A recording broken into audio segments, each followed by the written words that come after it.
Hey everyone, it's Brandy and welcome back to my channel, Brandy Janae's Bookshelf. Today I'm going to be sharing with you my January wrap-up, but before I get into that, for those of you who have been wondering where I was last week, if you don't follow me on Instagram, I did a post. Actually, I posted twice last week because I didn't upload anything. But over the weekend before the last one, I ended up getting sick and I thought I would be better because I think I started feeling kind of bad on Friday morning. And typically I film on Mondays and I thought I would be better enough to be able to film my videos. But Monday I felt the worst that I felt like all week. So I decided to just take the week off unless I got better within a couple days, but I didn't. So I just decided to take all of last week off from filming because I felt like my videos were not going to be the best that they can be if I had tried to film while I was feeling as bad as I was.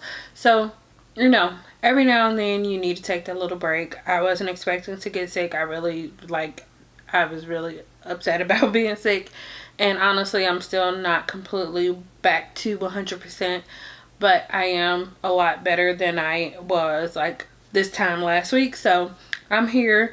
I have tea on standby, on like out of the frame, so when my throat gets like to be too irritable, because it is still a little itchy and I feel like if I talk too much I need to start coughing a lot. So I have some tea, which isn't important for this. I'm already getting off track.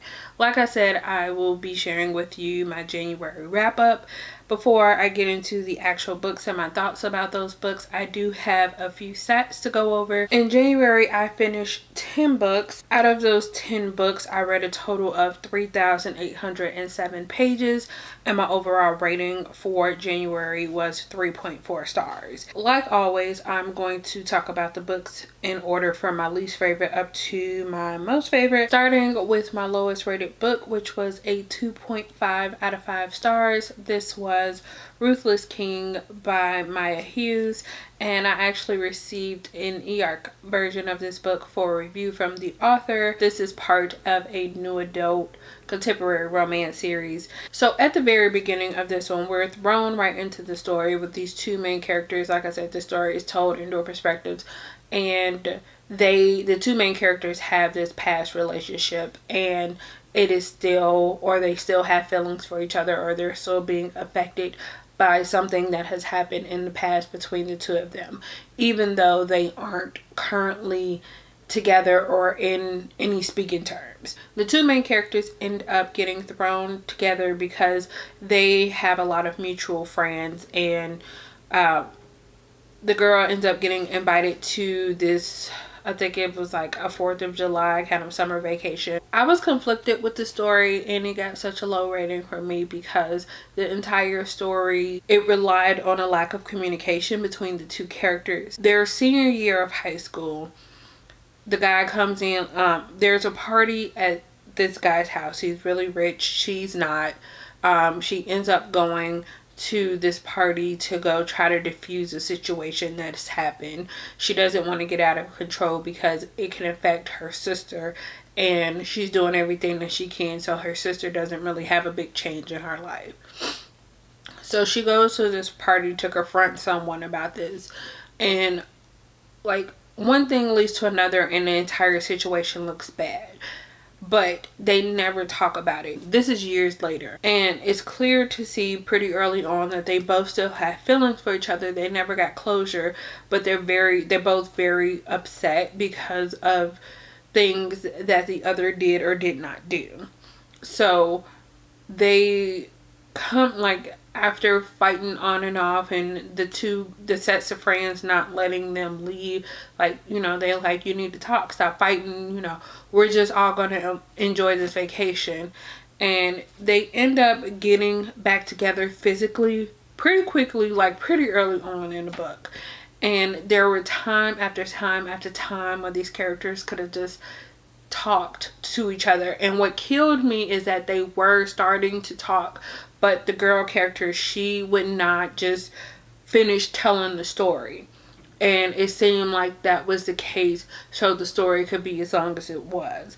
I think this book was maybe like almost 300 pages, and it could have been a lot shorter if they would have just talked to each other, because a lot of the issues that came up, it would have been cut out if she would have just told him what happened. You know, I get not running after him in high school because of the situation that she was in, and she didn't want to make things worse or call attention to anything else that was wrong in her life at the time that could affect her sister. However, years have passed, you know, these things no longer are affecting her, but she still refuses to tell him what actually happened. And I was just like, why? What is stopping? Like, there was literally nothing stopping her from telling him. And it was just like, it was a lot of unnecessary drama, and I felt like other things could have been done to move the plot along. All of that is to say, the lack of communication was just like a no-go for me, especially the way that it was done for this in this one, and it really brought down my enjoyment of the story overall. So that's why I gave this one 2.5 out of 5 stars. Moving up to my 3 stars, this is where we're getting into the audiobooks that I listened to. I listened to quite a few audiobooks this month. So the first 3-star book I'm going to talk about is The Baby Maker by Lily Valente. This is another one that's kind of taking place in dual perspectives, I believe. We're following this guy who works on a farm, I believe. He lives in a small town. He's been in a small town for most of his life, and there is this piece of land that is pretty close to him, or maybe like borderline on his land property too. And he wants to buy up this land so he could get money, because he wants to open up his own brewery. I find that very hard to say. But he's trying to do what he can so he could get the farm that he's working on to be self-sufficient, or, you know, bring somebody in that can pretty much manage the place so he could go and open his own business. And he's trying to buy this land from someone that he has grown up with and done work for. But there's this lady in town who's also trying to buy this same property. So he's not the biggest fan of her, because obviously he wants this property. She's offering more than the asking price. So the guy's like, you know, I think, or I have other options, so I have to see what I'm gonna do. So they end up talking, and she ends up telling him, hey, if you do something for me, she's like, I know this is gonna sound crazy, but if you do something for me, then I will leave the land alone. And she basically tells him that she wants to have a baby. She knows his family is well known for getting people pregnant. So if he gets her pregnant, then she'll leave the land alone. He can have it, do what he wants with it. At first he says he's not going to do it, but then obviously he ends up agreeing to this, and they pretty much enter into a physical relationship for a specific purpose. And as you can expect, things start changing and going in a direction neither of them expected. They start having feelings for each other, and, you know, the story just progresses along. I thought this was a good story. It wasn't anything amazing, but for a romance, I thought it was a solid read, and I'm glad I listened to it, because it was one that I was interested in, but I hadn't heard anybody talking about it. And yeah, I don't have too much to say about this one. It's just one that I enjoyed. The next one that I'm going to talk about is First Grave on the Right by Dorinda Jones. This was the January book pick for the Wicked Spirits book club, and I'm not going to talk too much about this one because I was a part of a live show. If you guys weren't available for the live show, I will leave the link down below. I'm not sure if I can link it up in the iCards because it took place on Lauren from the Novel Luscious channel, but it's like, I think, almost an hour and a half long, where we pretty much get into different topics of the book. If you haven't heard of this one, this is following this main character named Charlie Davidson, I believe, and she is the Grim Reaper. So she has these ghosts coming to her after they die to kind of pass through her, I guess is the best way to say that.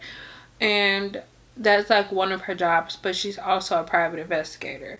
So at the beginning of the story, these 3 lawyers get killed at the same time or on the same day or something like that. So they come to her and she's trying to figure out who killed them and why they got killed, working along with the police. It was another book that I was kind of conflicted with. I feel like the longer this goes on, the more I didn't enjoy it as much as I was hoping. I really like the private investigator parts of the story because I find that stuff really interesting, and I thought it was decently done. One of my biggest problems with this book was that the character was so sarcastic all the time that I found it hard to have any type of connection with her. I know this is the first book in an urban fantasy series, so I got the majority of the series like ebook copies, or really like e-art copies from NetGalley. They had them all available at one point, so I will try to continue on with the series. For my last 3-star book, I'm actually going to skip over it so I can talk about it with something else, and I'm still not completely sure on my ratings for some of these because I found it kind of hard to rate a few of these books. But moving up to my 3.5-star reads, the first one I'm going to talk about is Fraternize by Rachel Van Dyken.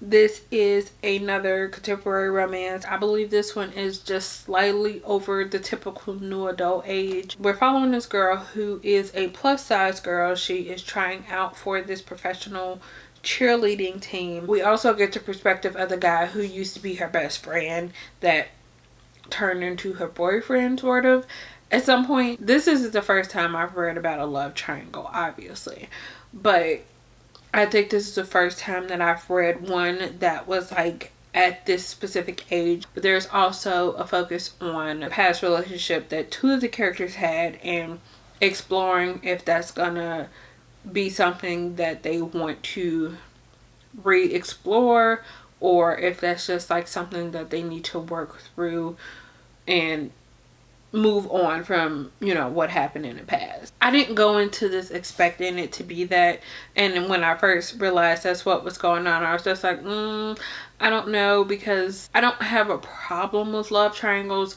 However, there's something about being intimate with more than one person at a time that I'm just like, no, I don't think that's for me. So I was a little worried about that when I went into it, but this wasn't something that like went to that level.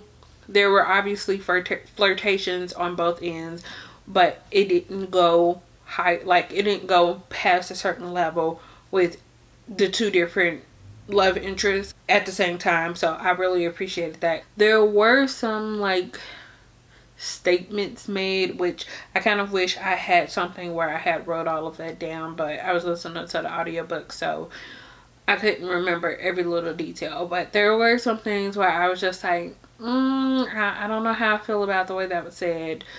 But overall, I thought this was a decent, like I said before, a decent romance. I believe there's also a sequel that is following the one guy who wasn't picked for the main girl character. It's following him with another girl, like another love interest, which kind of like is hinted at, I believe, maybe about halfway through this book or so. But I am interested in reading that one. Next, I'm going to talk about The Wicker King and the Legend of the Golden Raven by Kate Ancrum. So first I have The Wicker King. This one I picked up because it was a January book pick for the Dragons and Tea book club, which is hosted by Melanie and Amy. I will leave the link down in my description box so you guys go check out that book club if you're interested. This is a YA contemporary novel that follows these 2 boys, August and Jack, and it really is a focus on codependency. So like I said, we're following these 2 characters, August and Jack. Things start to take a turn in their relationship when Jack starts having these hallucinations. He's seeing things that are layered over the real world. And as the story progresses, these hallucinations start getting worse and worse, and they lead to pretty erratic behavior from Jack. And August is trying to help him. He's trying to be there to help guide him in a way. Like, I don't know if that's the best term, like the best way to say that, but he's going along with Jack and following along with these hallucinations, which leads to worse and worse things happening. So one of the big factors that I feel like a lot of people talk about, if you could kind of see that here, as you could probably see, the story starts off, and as Jack's hallucinations start getting worse, the pages start getting darker, and it is like a full text thing until eventually, like, all the pages are black. This is a book that I had a really hard time reading, and honestly, I don't feel like the 3.5 that I gave it is enough of, like, for this book. However, I feel like I did not fully grasp everything that was happening in the story, so it's one that I definitely want to reread. But I decided to, that was like my initial feeling once I finished this book, because honestly I did not know how to feel when I first finished this. So this is one that I do plan on rereading. I would like to reread this one this year and like get more into it, because I feel like I missed out on so much because some things just went completely over my head, and I just, like, it's something, like I said, that I want to re-explore. And also, like I said, I read The Legend of the Golden Raven, also by Kate Ancrum. This is a novella that takes place kind of somewhat in the same timeline as The Wicker King. So in The Wicker King, we're following August's perspective, but in the novella, we're following Jack's perspective.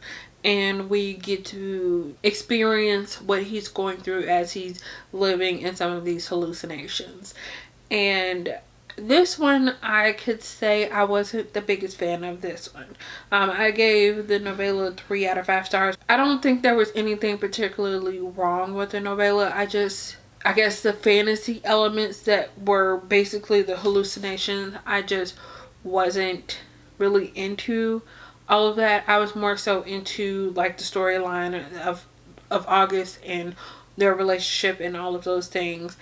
But it was just, I don't know, it was just something about that fantasy element of the hallucinations that I just wasn't a fan of, and it seemed really disjointed, which I'm sure was the purpose of it. It just wasn't something that clicked with me, so I just gave that one 3 stars. And the final book that I gave 3.5 stars to was Kingdom of Ash by Sarah J. Maas. This is the 7th and final book in the Throne of Glass series. I still need to do my like wrap up / review of this book. I have my wrap up part 2 of the series filmed. I just need to edit it and upload it, and it's gonna, like, I did that before I got this camera, so quality is probably gonna go down for that, but I do still want to post that and then film this one. So I need to obviously hold on to it, or not hold on to it, because I'm not getting rid of the book, but I need to film that. Anyway, this book, where do I begin with this book? Honestly, I'm gonna just keep it short, because like I said, I want to do that video separately, or the review separately. This book was too long. It was nearly 1,000 pages, which everyone has talked about, but there was no need for this book to be this long. There was a lot of moments that were in between that were just like waiting moments and in between moments, and while I feel that you do need those in between moments, I feel like you didn't need as much as there was in this book. Like, the timeline of this could have been like probably chopped in half, and it would have still been fine. Or even just like the physical, like, a lot I feel like could have been taken out. Now, I appreciated some of the things, because I understand that the main character is not going to be completely fine after the things that she went through, and, you know, getting her back at the beginning of the, well, was it even the beginning of the book? I think it was like a good chunk into this book before things had even happened. So, like, I understand that some things take time. However, she has done it before where she's able to skip time in a book to cut out some of that, you know, the waiting time, that in between time. And this, I felt like it seemed like she was so focused on having this book be so long that she jeopardized the, like, the action, like the I don't, what I'm trying to say is not like a correct term, but she like really hindered the flip through ability of the book. Like, I wasn't just like, oh my goodness, I need to finish. I think I put this book down for like a good week, and then when I finally picked it back up, I was just like, I felt like I was trudging through it at points, and at some points really picked up, but a lot of it I was just like, oh my goodness, I'm tired of reading this. This book took me, I think, like 4 weeks to read. Maybe not 4 weeks. I think maybe 3 weeks. I started it on December 27th, I believe. And I did not finish this till about 3 weeks into January. It just, like, it took way too long. And I didn't feel like it needed to be like that. I wasn't always the biggest fan of the battle scenes either. I felt like it was a lot of unnecessary going back and forth between different perspectives. Also, I did not appreciate, like, okay, don't get me wrong, I get people had to die. I didn't appreciate how many people, like, somewhat major characters, like, died in this book. And I felt like it was possibly it was done because of the complaints from A Court of Wings of Ruin, where pretty much everyone lived that we knew. Like, all the characters who had names lived and everyone else is dead, pretty much. So I feel like this was a result of that, but literally almost every person that could have died, and I was just like, seriously? Anyway, I want to do a separate video for this, so I'm not going to talk too much more on it, or I'm not going to talk anymore about that. But I gave this one 3.5 out of 5 stars. Wasn't my favorite. I think it was a better finale than A Court of Wings of Ruin. However, I still think that this just wasn't like the best finale that could have been, especially considering the rest of the series. So finally, moving on to my last section, which is my 4-star reads. I have 3 4-star reads, and 2 of them were actually romance novels, which shocked the heck out of me, but they were good. The first 4-star read I'm going to talk about is Vision in Silver by Anne Bishop. This is book 3, I believe, in the other series. It was really nice being back in this world. I hadn't actually read any books in this series since October of 2018. I read books 1 and 2 both in the same month, and then I hadn't picked anything up since then. So like I said, it was really nice being back in this world, being back with these characters. This is another one I was kind of a little conflicted with. We get introduced to a few new characters, or maybe not introduced to them, but they play a bigger role in this one. So I don't know, I really don't want to talk too much about it just in case people haven't read this yet, because I feel like it's best to go into this without knowing too many details. But there's a new kid in the picture. That kid annoyed me for most of the time that they were in the book. There's also a bigger issue in this book with Meg and her cutting, and them questioning if she always needs to do it when she does it. And them testing out control cuts and seeing if that helps when it comes to dangerous situations. We have people's lives in danger, which is pretty common, but this one I was actually worried about a few people, and a few characters actually died, and I was pretty upset about that because was not expecting that at all. This was also one that had more lulls in it, like more moments where there wasn't much happening. This book is basically setting up the rest of the series, and you can tell that in this book compared to the other 2. So that kind of suffered a little bit from that. But overall, I still really enjoyed it. Gave it 4 stars. Really looking forward to reading books 4 and 5 in this series. Next, I'm going to talk about Bedfellows by Lola Layton. This is a romance that is following a relationship between 3 people, basically, to break it down the easiest. 2 males and a female. I tried it out because it sounded interesting, and it sounded like something that I typically would never pick up, because it just doesn't sound like something that I would be into. But I picked it up, got the audiobook, and boy was I surprised. I was just like, whoa. Nothing that I ever would have thought I liked, but this was so good. A relationship exploring respect and consent between all three people, and being open with each other. And it was just so, like, it was good. And I can't believe, like, not just talking about like the sex part of it, just taking that out, the relationship that they had with each other, their trust, and the willingness, like I said, to be open and talking to each other was just absolutely amazing. And I think this is a good one. If you don't mind all the sexy bits along with it, this is one that I think you should check out because it was actually pretty good. And finally, the last 4-star book that I have to talk about is Birthday Girl by Penelope Douglas. This is another one. Another romance that I was not expecting to like at all. I had seen a few people talking about this. Mainly, I remember Bree from Bree Hill talking about this on Instagram. I was a little skeptical because it was like a pretty big age gap. Like, in a relationship, the guy was old enough to be the girl's father. And actually, like, he was the father of her boyfriend. So that was another big thing where I was just like, what? So yeah, went into this, wasn't expecting really anything. I was just like, this is just gonna be too out there for me. And I was just surprised by how much I ended up enjoying this. I don't even know. I don't know.